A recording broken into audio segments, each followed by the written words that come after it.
Chị Na ơi, em có bức tranh thần kỳ này, chị có muốn vẽ không? Bức tranh này thần kỳ ở chỗ nào hả em? Chị nhìn nè. Chị nhìn mặt chị Tờ Linh đi.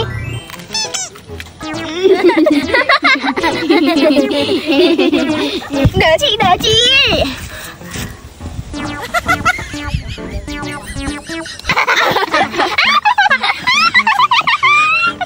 Để em.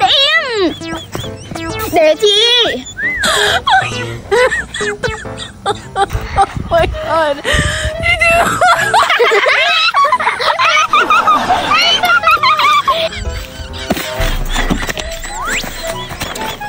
Chị Tờ Linh ơi, thấy bức tranh này đẹp không?